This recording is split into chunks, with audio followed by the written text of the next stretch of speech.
Hi guys, good afternoon. So இதையும் serial review பார்த்துடலாமா? அதுக்கு முன்னாடி நம்ம சேனலை சப்ஸ்கிரைப் பண்ண மறந்துடாதீங்க. லைக் பண்ணுங்கள், ஷேர் பண்ணுங்கள், கமெண்ட்ஸ் பண்ணுங்கள். இன்றைக்கி எப்படி கைஸ் இருந்தது? மித்ரா, சுதாகர் 2 பேரும் சரியான பல்பு வாங்கினாங்களா ஆதிக்கிட்ட? இது நம்ம எக்ஸ்பெக்ட் பண்ணது தான் கைஸ். இதில் ஒன்றும் அப்படி ஒன்றும் சுவாரஸ்யம் அப்படிலாம் ஒன்றுமே இல்லை. இதை நம்ம எக்ஸ்பெக்ட் பண்ணது தான், சரிங்களா? ஏன்னா நம்ம நேற்றே ரிவ்யூவில் நம்ம பண்ணிட்டோம். கண்டிப்பாக சுதாகரும் மித்ராவும் மாட்ட போகிறாங்க, ஆதிக்கிட்ட மாட்ட போகிறாங்க. ஆதி என்ன செய்ய போகிறான் அப்படின்னு சொல்லி நம்ம பேசிட்டு இருந்தோம் இல்லையா? ஸோ அதே மாதிரியே இன்றைக்கி நடந்து போச்சு. வளவலா குலகுலம்லாம் நம்ம பேச விரும்பல, நம்ம ஷார்ட்டாகவே நம்ம சொல்லிடலாம். ஸோ என்ன நடக்குது அப்படின்னா, ஒரு சின்ன பொய்னால் எவ்வளோ பெரிய இழப்பை வந்து நான் சந்திச்சிட்டேன் அப்படின்னு சொல்லி அந்த ஃபினான்சியர் ஃபீல் பண்ணி பேசிகிட்டு இருக்கையில் நம்ம பாரதி வந்து பாரதி வந்து அதெல்லாம் ஒன்றும் பிரச்சனை இல்லை, சரிங்களா? நம்ம செய்கிற தப்பை எல்லாமே வந்து நம்மளை அறியாமல் செய்கிறதா, அதை நம்ம திருத்திட்டு நம்ம வாழ்கிறது நம்மளோட இது. அது மேலே அது நம்ம செய்கிற பாவ கணக்கெல்லாம் கடவுள்னு ஒருத்தர் இருக்கிறான், அவன் தான் தண்டனை கொடுப்பான் நம்ம செய்கிற பாவத்தெல்லாம் கணக்கு வச்சு. நம்ம யார் சார் நம்ம மற்றவங்கள தண்டிக்கிறதுக்கு அப்படின்னு சொல்லி கரெக்டாக சொல்லுவாள். அது ஒரு கரெக்டான விஷயம், சரிங்களா? ஸோ அதுக்கப்புறம் என்ன நடக்குது, உனக்கு என்ன உதவினாலும் செய்கிறேன் பாரதி அப்படின்னு ஒரு வார்த்தையை சொல்லிடுவார். இதான் ஜாக்கில் நம்ம பாரதி மனோ என்ன செய்வாங்க தெரியுமா? வாங்க வீட்டுக்கு வாங்க, ஆதி முன்னாடி உண்மையை சொல்லுங்கள் அப்படின்னு சொல்லாமல் சொல்லுவாங்க. நம்ம அந்த மியூசிக் வச்சே நம்ம கண்டுபிடிச்சிடலாம். ஸோ 2 பேரும் வீட்டுக்கு வர்றாங்க. ரொம்ப ஜாலியாக உட்காந்து சாப்பிட்டுட்ருக்காங்க சுதாகரும் மித்ராவும். பாருண்ணே, தாலியை தேடி அலைஞ்சிட்ருக்குறாங்க. ஆதி கொடுத்த கெடு வேற முடிய போகுது. ஆதிக்கிட்ட நல்லா மாட்டினாங்க. பாரதி அவள் குடும்பம் இந்த வீட்டை விட்டே ஆதி அடித்து பற்ற போகிறான் அப்படின்னு சொல்லி பேசிகிட்டு இருப்பாங்க. 2 பேரும் டைனிங் டேபிளில் உட்காந்து சாப்பிட்டுட்ருப்பாங்க. பின்னாடி ஃபினான்சியரை பார்த்தோன்னே 2 பேரும் ஷாக் ஆயிடுவாங்க. ஃபஸ்ட்டு சுதாகர் ஷாக்காமா, என்னண்ணே இப்போயே பாரதி வீட்டு விட்டு போகிறத நினச்சி நீ ரொம்ப ஷாக்கிங்கில் இருக்கியா அப்படின்னு கேட்டோன்னே, பேசிகிட்டு இருக்கலையே அவளும் பார்த்தோன்னே ஃபினான்சியரை பார்த்தோன்னே அவளும் ஷாக்காக எழுந்திரிச்சிருவான். எழுந்திரிச்சு அதுக்கப்புறம் வந்தோடனே அதுக்கப்புறம் ஒரு பேச்சு நடக்கும். யார் நீ திறந்த வீட்டுக்குள்ளே ஏதோ இது வர மாதிரி, அது பாருங்களேன், வார்த்தைகளை பாருங்களேன். இவங்களுக்கு ஒரு காரியம் ஆகணும்னா ஃபினான்சியரை போய் ஆஃபீஸ்லேயே பார்த்து பேசுவாங்களாமா. அது மட்டும் இல்லை, பாரதியை வந்து திட்டிட்டு போனது அந்த ஆள் தான். ஸோ 2 தடவை சுதாகர் வந்து பார்த்துருக்காப்புல அந்த ஆளை. உடனே எப்படி வார்த்தைகளை விடுறான் பாருங்களேன். திறந்த வீட்டுக்குள்ளே ஏதோ நுழையிறதுல என்ன மாதிரி ஒரு வார்த்தை. அதுக்கப்புறம் வந்து யார் நீ, இவர் யாருன்னே நம்மளுக்கு தெரியாது, முதல்ல வீட்டை விட்டு வெளியே போன்னு சொல்லி 2 பேரும் அதான் பேசுகிறாங்க. பாரதி மனோ ஒன்றுமே பேசலை.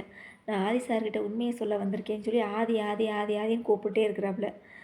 ஆதி உடனே கீழே இறங்கி வந்த உடனே ஆதிக்கிட்ட நடந்ததெல்லாம் சொல்லிடுறாப்புல. சொன்ன உடனே சுதாகர் வந்து தங்கச்சியை காப்பாற்றுறதுக்காக எல்லா தப்பும் நான் தான் பண்ணேன், மித்ராவை வந்து கூட கூட்டிகிட்டு போனது உண்மைதான், சரியா?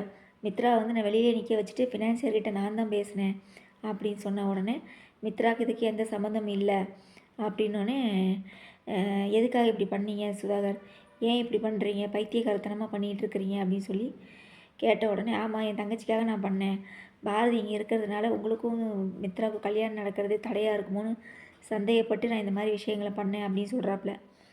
சொன்ன உடனே, இந்த மாதிரி பைத்தியக்காரத்தனமெல்லாம் வேலையெல்லாம் பண்ணாதீங்க, இனிமேல் இந்த மாதிரி பண்ணுறதா இருந்தால் நானும் பாரதி ஃபேமிலியோடு சேர்ந்து நானும் வெளியே போயிடுவேன், மித்ராவுக்கு எனக்கு கல்யாணம்லாம் நடக்காது அப்படின்னு சொல்லிட்டு போயிடுறாப்புல. அதுக்கப்புறம் மித்ராவும் என்ன செய்கிறாப்புல, அவங்க இதான் ஜாக்குன்னு அவங்க அண்ணனுக்கு சப்போர்ட் பண்ணுவான்னு பார்த்தா கூட கொஞ்சம் இவ்வளோ இது பண்ணுறா. ஏன் நீ இப்படி பண்ண, எனக்காகவா நீ இப்படி பண்ண, இப்படிலாம் இனிமேல் பண்ணாதண்ணே, பாரதி பாவம் இல்லையா, அவளை இப்படிலாம் பண்ணாத, சரியா? நீ அவளை ஏதாவது பண்ண போய் அந்த பழி என் மேலே தான் விழுகும், புரியுதா? இனிமேல் இந்த மாதிரிலாம் பண்ணாதண்ணே அப்படின்னோடனே, தாலி எங்கே வச்சுருக்கீங்க அப்படின்னா, அது பத்திரமா என்கிட்ட தான் இருக்குது அப்படின்னு சொல்லி சுதாகர் சொல்லுவான். சொன்ன உடனே பாட்டி இருந்துட்டு, சூப்பரே, நல்லா இருக்குது, நல்லா மாட்டினாங்க 2 பேர், அண்ணனும் தங்கச்சியும் பாரதியை பாரதி மேலே பழியை போட்டுட்டு சந்தோஷமாக உட்காந்து சாப்பிட்டுருக்கீங்களா அப்படின்னு சொல்லி கறிக்கிட்டே இருந்துச்சு. வந்துச்சு ஆப்பு. சரி, ஓகே, டன்.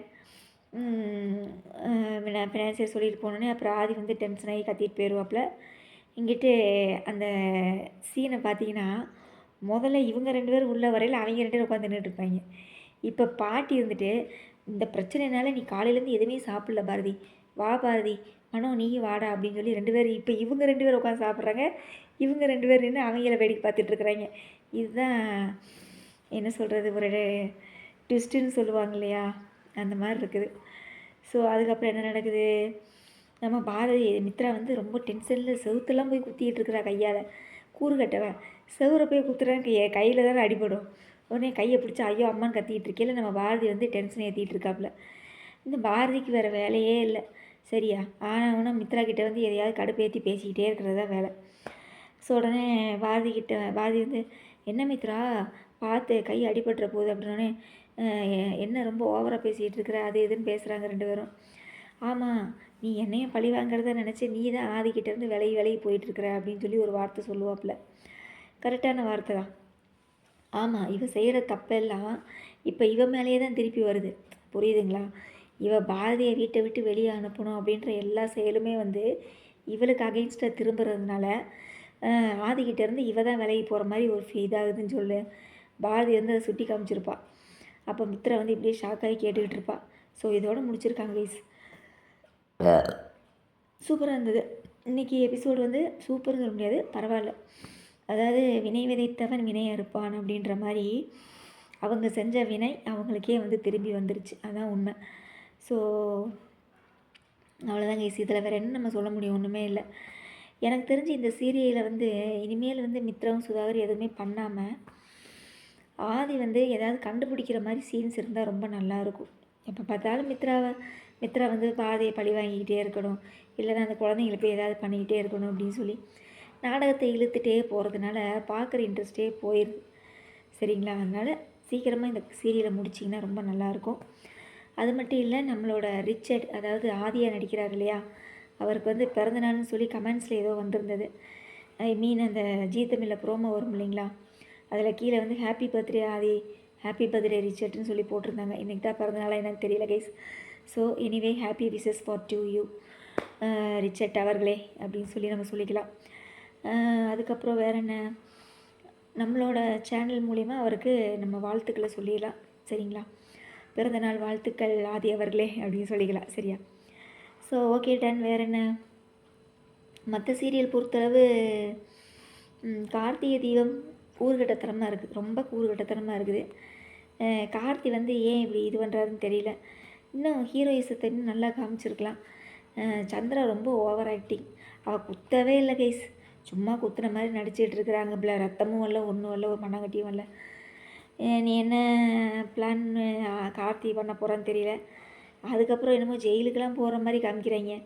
ஐயோ கார்த்திகை தீபம் ஒரே இதாக தான் இருக்குது. அப்புறம் வேறு என்ன கைஸ், அயலி சீரியல் ஏதோ காமெடியாக போயிட்டுருக்குது. டாம் அண்ட் ஜெரி சண்டை போட்டுட்ருக்குறாங்க, சிவா அயலி அதுக்கப்புறம் இன்னும் 2-3 பேர். ஸோ அயலி சீரியல் நல்லா இருக்குது. நல்லா இருக்குன்னு சொல்ல முடியாது, நான் பார்க்கல, ப்ரோமோ வச்சு பேசிக்கிட்டு இருக்கிறேன் சரிங்களா. அப்புறம் வேறு என்ன, வாரிசு சூப்பராக இருக்குது, எக்ஸலண்ட்டாக இருக்குது சீரியல். சீக்கிரமே அந்த யார் தமிழோட மாமனார் சீக்கிரமே எந்திரிக்கணும், இந்த வில்லனோட புட்டெல்லாம் உடச்சி வைக்கணும், அப்படியா அந்த மாதிரி இருக்கணும். ஸோ வேறு என்ன சீரியல், அவ்வளோதான் கைஸ். வேறு என்ன, எந்த சீரியல் பார்த்தா தான் நம்ம ரிவ்யூ போட முடியும். வீரா சீரியலில் எப்பயுமே விஜய் வந்து ஏதோ ஒன்று பண்ணிக்கிட்டே இருக்கிறா, மாறன் வந்து அதை முறியடிச்சிட்டே இருக்கிறாப்புல. அப்புறம் வேறு என்ன, கெட்டி மேளம் உங்களுக்கே தெரியும். அப்புறம் அவ்வளோதான் கைஸ். வேறு எந்த சீரியலும் சொல்கிற மாதிரிலாம் ஒன்றும் இல்லைங்க சரிங்களா. அண்ணாமலை குடும்பம் தான் ஓடிக்கிட்டு இருக்குது. அண்ணாமலை குடும்பம் கொஞ்சம் கதை டிஃப்ரெண்ட்டாக தான் இருக்குது. நேற்று தான் பார்த்தேன். அப்புறம் பாரிஜாதம், நம்ம நளினி அம்மா வந்து ஒரே கலாட்டாவாக இருக்குது, சூப்பராக இருக்குது பாரிஜாதம். சீக்கிரமே விஷால் வந்து இசையை வந்து ஏற்றுக்கணும். இவங்க 2 பேர்த்துக்காவது லவ் வந்து கல்யாணம் பண்ணி முடிங்கடா சரிங்களா.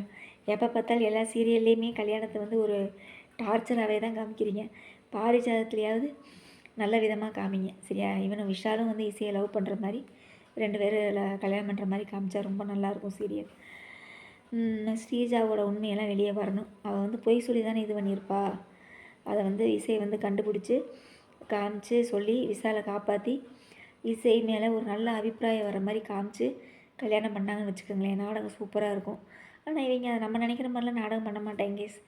கல்யாணனாலே பிரச்சனை தான் அப்படின்னு சொல்லி நம்மளை அப்படியே பார்க்க வச்சுட்டாங்க. சரியா? ஒன்றுமே பண்ண முடியாது. இந்த மாதிரி சீரியல் எடுக்கிறவங்களாம் ஒன்றுமே பண்ண முடியாது, மாற்றவும் முடியாது. சரியா? ஓகே, வேறு என்ன உங்களோட நிறை குறைகளை கண்டிப்பாக கமெண்ட்ஸில் சொல்லுங்கள். நம்ம நாளைக்கு ரிவ்யூவில் பார்க்கலாமா? பை.